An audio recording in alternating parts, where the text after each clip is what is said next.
మీ మోకాల నొప్పులకు ఎటువంటి సర్జరీ లేకుండా ఎపియాన్ పెయిన్ క్లినిక్ అందిస్తున్న అత్యాధునిక చికిత్స.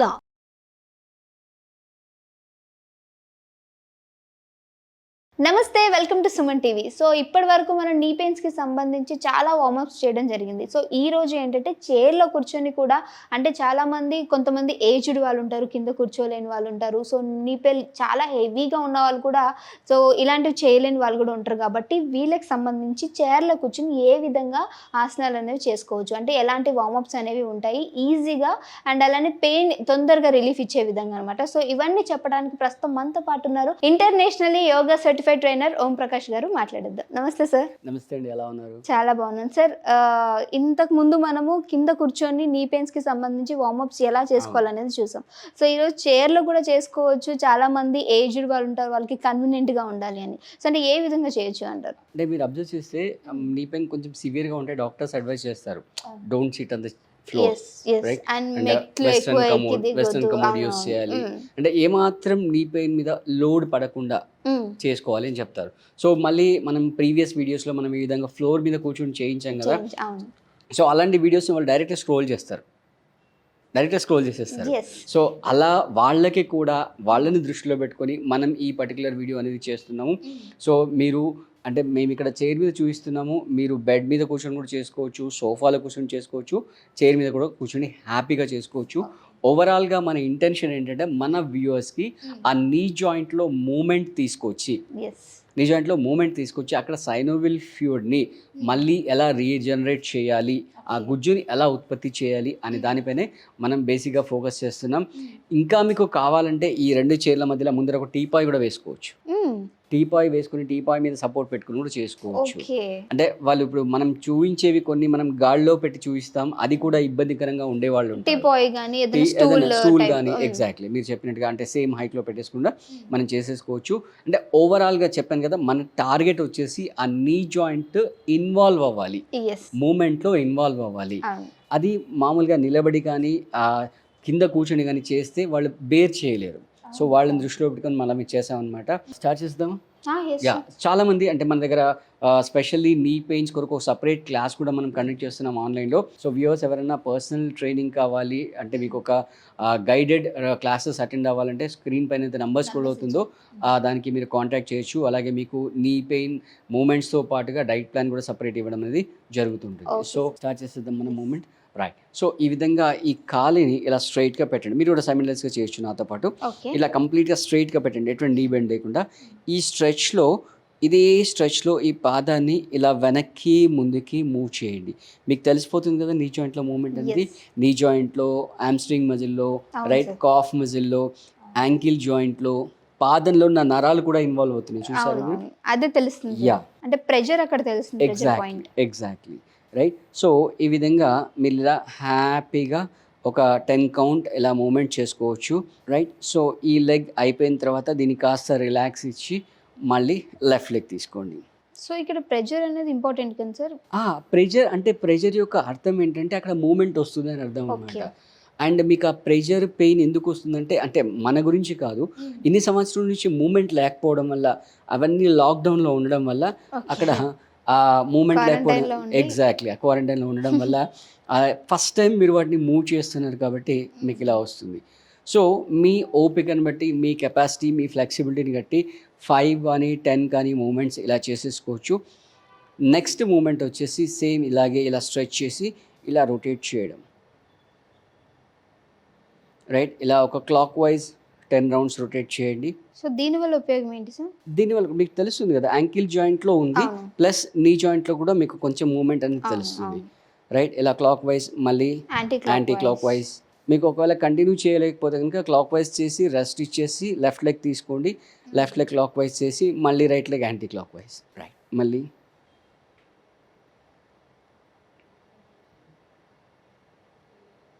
అంటే కౌంటింగ్ వైజ్ చేసుకుంటూ ఉండాలా సార్? 5 కానీ 10 కానీ మీ ఓపికను బట్టి మీకు ఎంత కుదిరితే అంత ఈక్వల్ కౌంట్ చేసేసుకోండి. ఫర్ ఎగ్జాంపుల్ వెరీ స్టార్టింగ్లో సివియర్ పెయిన్ ఉందనుకోండి, ఓ 5 కౌంట్స్ సరిపోతుంది. 5 క్లాక్ వైజ్ రైట్ చేసి రైట్ లెగ్ రెస్ట్ ఇచ్చేసి లెఫ్ట్ లెగ్ 5, దెన్ మళ్ళీ right leg anticlockwise చేసి మళ్ళీ రైట్ లెగ్ రెస్ట్ ఇచ్చేసి లెఫ్ట్ లెగ్. సార్ ఇంకోటి నీ పెయిన్స్ ఉన్న వాళ్ళు ఉంటారు, ఇంకొకటి నీకు ఏదైనా ఇంజురీ అయిన వాళ్ళు. ఎస్, సో అలాంటి వాళ్ళు కూడా పెయిన్ అనేది ఉంటుంది, వాళ్ళు కూడా ఇది చేయొచ్చు. చేసుకోవచ్చు, హ్యాపీగా చేసుకోవచ్చు. అంటే మీరు అన్నట్టుగా ఆ ఇంజురీస్ అయిన వాళ్ళు ఏంటంటే దాని మీద లోడ్ పడకూడదు మళ్ళీ. అవును, అదే. అంటే సో మనం చేయమన్నాం కదా అని చెప్పేసి మేబీ అలాంటి వాళ్ళు ఇది కూడా చైర్లో కూర్చొని ఎవరైనా చేసుకోవచ్చు, హ్యాపీగా చేసుకోవచ్చు. అంటే బైక్ స్కిడ్ అయి పడడం ఎస్పెషల్లీ పడ్డప్పుడు ఆ బాడీ కూడా మొత్తం అంటే ఫస్ట్ నీ ఫ్లోర్కి కాంటాక్ట్లో వస్తుంది. కొన్నిసార్లు ఆ నీ మీద వెహికల్ ఇంజన్ పడే అవకాశాలు కూడా ఉంటాయి. ఓకే, అప్పుడు డ్యామేజ్ అనేది కొంచెం సివియర్గా ఉంటుంది. సో నెక్స్ట్ మూమెంట్ వచ్చేసరికి సేమ్ మళ్ళీ లెగ్ని ఇలా లిఫ్ట్ చేసి ఇలా పాదాన్ని మొత్తం ముందుకు స్ట్రెచ్ చేయండి. అంటే ఇంతకుముందు జస్ట్ మూమెంట్ చేసాం, ఫ్రంట్ అండ్ బ్యాక్ మూమెంట్ చేసాము. ఇప్పుడు మొత్తం పాదం అంతా కూడా ముందుకు స్ట్రెచ్ చేసి వీలైనంత స్ట్రెచ్ చేయండి. ఇప్పుడు మీరు నోటీస్ చేస్తే మీ బిగ్ టో టిప్ నుంచి హిప్ జాయింట్ వరకు టోటల్ లెగ్లో ఉన్న మజిల్స్ అన్నీ కూడా ఇన్వాల్వ్ అవుతున్నాయి, ఆ నర్వ్స్ అన్నీ కూడా యాక్టివేట్ అవుతున్నాయి. రైట్, ఇక్కడ మీ నీ జాయింట్ మీద మైల్డ్ ఇంపాక్ట్ కనబడుతుంది ఈ ప్లేస్ నుంచి. ఎగ్జాక్ట్లీ, ప్రెషర్ అనేది తెలుస్తుంది చేస్తున్నప్పుడు. రైట్. సో మీ ఓపికను బట్టి ఇక్కడ ఏంటంటే మీరు కౌంట్ చేసుకోండి, లేదా టైమర్ పెట్టుకోండి, 5 seconds 10 seconds అలా టైమర్ పెట్టుకోండి. రైట్, సేమ్ అదేవిధంగా లెఫ్ట్ లెగ్. ఏదైతే మనకి నొప్పి ఎక్కువ ఉంటుందో దాని మీద ఇంకా ఎక్కువ ప్రెషర్ తెలుస్తుంది. ఎస్, సో అంటే చేయగా అది తగ్గుతూ వస్తుంది అంటే గ్రాడ్యువల్గా మీరు చేస్తూ వెళ్తుంటే ఎవ్రీడే ప్రాక్టీస్ చేస్తూ ఉంటే మీకు ఆ ప్రెషర్ అనేది తగ్గుతుంది. రైట్, సో ఇది కూడా కష్టంగా ఉన్న వాళ్ళ కొరకు మనం ఇవే మూమెంట్స్ని మనం చున్నీతో కూడా చేయొచ్చు హ్యాపీగా. రైట్, సో ఇలా చైర్లో పట్టుకొని రైట్ ఈ 2 చేతులతో ఇలా రిస్ట్ దగ్గర హోల్డ్ చేసేసి ఇలా పాదాన్ని లోపలికి ప్రెషర్తో లోపలికి ఇలా నెట్టండి. రైట్, అదేవిధంగా నీ జాయింట్ని కిందికి ప్రెస్ చేయండి. అంటే కొంచెం ఎక్కువ ఒబేస్గా ఉన్న వాళ్ళు, అంటే బాడీ ఒబేస్ అని కాకుండా కూడా అంటే మూమెంట్ లేకపోవడం వల్ల ఇందాక మనం చెప్పినట్టుగా లెగ్ కూడా స్ట్రైట్గా పెట్టలేని వాళ్ళు ఉంటారు. అవును, సో వాళ్ళని అంటే దృష్టిలో చాలా పెట్టుకొని రోజుల వరకు బాడీని అసలు ఏమి కదపకుండా ఒకటే ప్లేస్ లో ఉండవు, అలాంటి వాళ్ళకు వాళ్ళని దృష్టిలో పెట్టుకొని మనం ఇది మూమెంట్ చెప్తున్నాం. మీరు ఒకసారి చేసి చూడండి, మీకు తెలుస్తుంది. హ్యామ్స్ట్రింగ్ మజిల్, నీ జాయింట్ మనం వితౌట్ సపోర్ట్ చేసినప్పుడు అండ్ విత్ సపోర్ట్ చేసినప్పుడు డిఫరెన్స్ కూడా తెలుస్తుంది. సో అంటే మన ఏజ్ని బట్టి అంటే మనకి ఎటువంటి క్లయింట్స్ మన వ్యూవర్స్ మనం చూస్తుంటారో మనకు తెలియదు కాబట్టి సో వాళ్ళ శరీర అవసరాలని దృష్టిలో పెట్టుకొని మనం డిఫరెంట్ మూమెంట్స్ అనేవి ఇక్కడ మనం చూపిస్తున్నాము. వ్యూవర్స్ మీదికి ఏది కంఫర్ట్ ఉంటే ఆ మూమెంట్ మీరు చేసుకోండి. సో ఇప్పుడు కొంతమంది ఇప్పుడు మనం ఇలా పైకి లేపాం, అలా కూడా లేపలేని వాళ్ళు ఉంటారు. సో అందుకే మనం బిగినింగ్లో చెప్పాం, ముందర టీపై కానీ స్టూల్ కానీ వేసుకొని దాని మీద పెట్టి దాని సపోర్ట్తో మూమెంట్స్ చేయొచ్చు.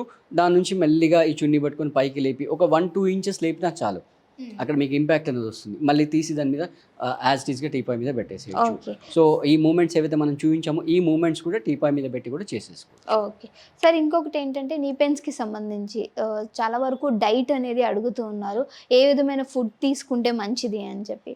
సో బేసిక్గా అక్కడ ప్రాబ్లం ఎక్కడ వస్తుందంటే ఈ పికిల్స్ వాడుతుంటారు, నిలువ ఉండే పికిల్స్ వాడుతుంటారు. దాంట్లో ఒక అడ్వాంటేజ్ ఉంది, ఒక డిసడ్వాంటేజ్ ఉంది. అడ్వాంటేజ్ ఏంటంటే దాంట్లో ఆవపొడి ఎక్కువ వాడతారు, ఆ ఆవ పెయిన్ రిలీఫ్గా పనిచేస్తుంది. But at the same time disadvantage ఏంటంటే ఆ పికల్ నిల్వ ఉండడానికి దాంట్లో excess of amount salt use చేస్తారు. ఆ సాల్ట్ అనేది ఇక్కడ ఈ జాయింట్స్లో డిపాజిట్ అయిపోయి అక్కడ బ్లడ్ సర్క్యులేషన్ని రిస్ట్రిక్ట్ చేస్తుంది. ఓకే, కాబట్టి ఎవరికైనా వ్యూవర్స్కి నేను చెప్పదలుచుకుంది ఏంటంటే మీరు డేలో 3 meal తింటే 2 meal రా ఫ్రూట్ తినండి. ఒకవేళ మీరు 2 meal తింటే 1 meal రా ఫుడ్ తినండి. మళ్ళీ రా ఫుడ్ అంటే మనం ఏం చేస్తారంటే జామకాయలకి దానికి మళ్ళీ ఉప్పు కారం రాస్తారు. అవును, so the intention behind the raw food ఏంటంటే ఆ సాల్ట్ అవాయిడ్ చేయడం గురించి, ఆయిల్ అండ్ సాల్ట్ 2 అవాయిడ్ చేయడం గురించి. సో స్టార్టింగ్లో మీ టంగ్ అనేది కొంచెం యాక్సెప్ట్ చేయదు, బట్ లాజిక్ ఏంటంటే మనకి ఎవ్రీ 10 daysకి టేస్ట్ బర్డ్స్ కొత్తవి వస్తుంటాయి. సో మీరు ఆ 10 days మెయింటైన్ చేయగలిగారు అనుకోండి, దీనికి అలవాటు పడు. ఎగ్జాక్ట్, అరే వాడు నాకు ఇంతే పెడతాడులేరా, అంతే, ఇంతకుమించి పెట్టలేరా అని చెప్పి. ఇప్పుడు ఫర్ ఎగ్జాంపుల్ ఓ పర్సన్ని జైల్లో వేశారనుకోండి, వాడికి వేరే ఆప్షన్స్ ఉండవు, వాడు చచ్చినట్టుగా తినాలి. సో ఆ విధంగా మన బాడీని మన మైండ్ అలా ఫిక్స్ చేసుకొని ఒక 10 days మీరు మేనేజ్ చేసి దానికి షిఫ్ట్ అయితే కనుక ఒక్కసారి టేస్ట్ తెలిస్తే దాంట్లో ఉన్న రిలాక్సేషన్ అంటే ఆ experience is not only with tongue and taste, మీ బాడీలో వచ్చే రిలాక్సేషన్స్. మన క్లయింట్స్కి మనం టైలర్ మేడ్ డైట్స్ ఇచ్చినప్పుడు వాళ్ళు చెప్తుంటారు, సార్ స్టార్టింగ్లో ఇబ్బంది పడ్డాం కానీ నౌ వీఆర్ ఎంజాయింగ్ ఎలర్ట్ అని చెప్పి చెప్తూ ఉంటారు. మళ్ళీ వాళ్ళు దాని నుంచి బయటికి రారనమాట, అదే డైట్ని కంటిన్యూ చేస్తుంటారు. సో ఇలాంటి బేసిక్గా ఇక్కడ ఎక్కడ ప్రాబ్లం వస్తుందంటే ఈ preservative foods, semi cooked food, right, బయట ఫ్రోజన్ ఫుడ్ ఏదైతే ఉంటుందో అలాంటి ఫుడ్ని దాంట్లో సాల్ట్ కంటెంట్ ఎక్కువ ఉంటుంది, పికిల్స్తో ప్యాకెట్ ఫుడ్స్, తర్వాత ఆయిల్ కంటెంట్ కూడా చాలా ఎక్కువ ఉంటుంది.